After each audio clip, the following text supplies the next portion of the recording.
Millions of graduates are set to enter the workforce this year in what is considered one of the best job markets in decades. But searching for a job isn't always easy, and it can take months for prospective hires. Yahoo Finance says that there are keys to mastering your job search and that giving yourself a deadline can speed things up and keep you motivated to stay on track.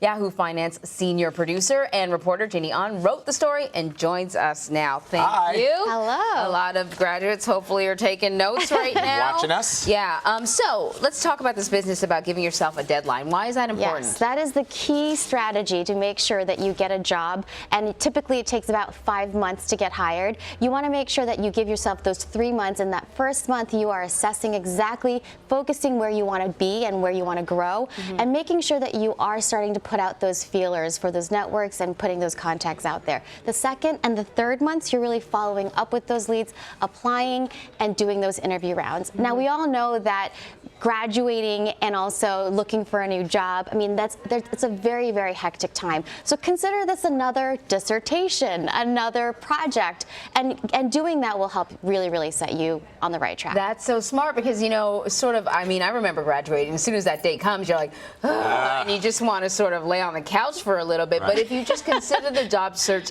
an extension of your education, and you keep that momentum going, it won't feel so much like a burden, I'm sure. Yeah, and it's a great time to graduate. The jobless rate is 3.6%, and you have employers this year saying that they're going to be hiring 17% more workers than they did last year. So all of this is really great news. I mean, if you do want to sit on the couch for a bit, you end up sitting there for an extended amount of time and moving back into your parents' basement for an extended time. And we know that that can just go on, and you don't want to be in that boat. But make sure if you do secure that position and you're able to get that job that you want, that first job, the most annoying characteristic that employers say for new grads is that they are overeager.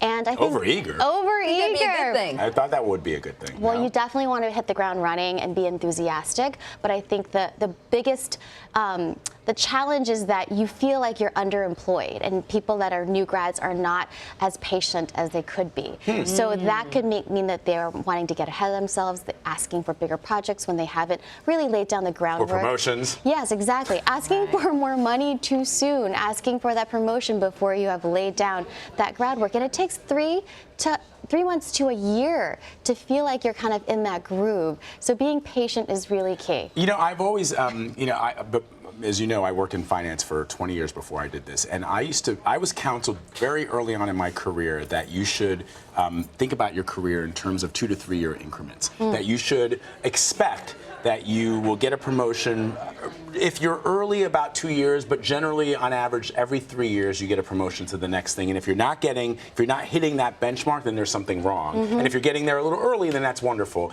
But when I tell people that now, so I got this advice in 1990 when I was graduating from college. When I tell people that now in 2019, they go 3 years. Yeah. I'm not waiting around for 3 years for a promotion, and I think it sort of dovetails with what you're saying. It definitely does. I think what you're saying is right. And people today, the career experts are saying you have to get what you want and go for what you want, but that message has been heard almost to the extreme, where people are asking for things for too soon, far too soon. And employers are saying, you know what, we want you to come in, we want you to ask for feedback, and we want you to grow, and we want to help you cultivate your career, but you need to be patient. So there's a recent report that came out that said 1/3 of college graduates are initially underemployed. Yes. What does that mean, and what should they know when they start to consider maybe looking for that next job? So when you are looking for another job, you should still give your first job a shot for at least a year. Hopping around too much is not good. Know that this is an education. It's an extension of your education, you know? And that underemployment feeling is what not just new grads, it's what everyone feels. Like, I could be doing this, but you're using me to do this.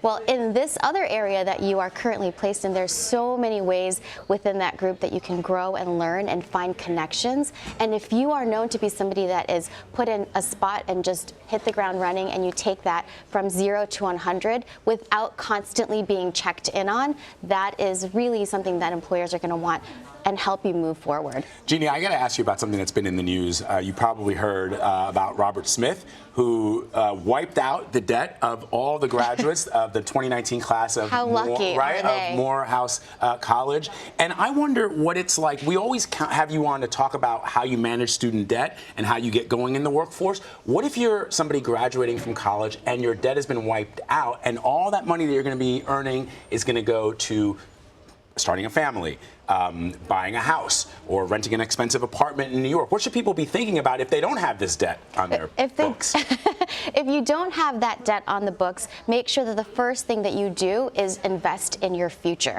right? So the first thing to do, as you're earning not as much as you will later on in your career, I think that Roth IRA is something that is the biggest mistake that people future, 10, 20 years down the line. Not opening one. Yeah, not opening one is a huge mistake that they look back and totally regret. So making sure that you are taking care of your future self is key, and I think that making sure that you live a smaller lifestyle than you can afford is also very important for you to save for a house, save for a wedding, save to grow your life. So no bottle service at the club just because you don't have to pay. No, every once in a while is okay. Right. Every once in a while. I think, that's not, it's not sexy advice, but you're so Right, spot on. When you have that first job, you think, oh my God, I'm making peanuts. I don't have any money to spare, but it's going to be a small percentage of your income that's going to make a huge difference down the road. Yeah, the only way that you will be wealthy is as you earn more, you still continue to live small. Right. Good advice. Good advice. Man. Jeanie Ahn, always on spot. Thank you very much.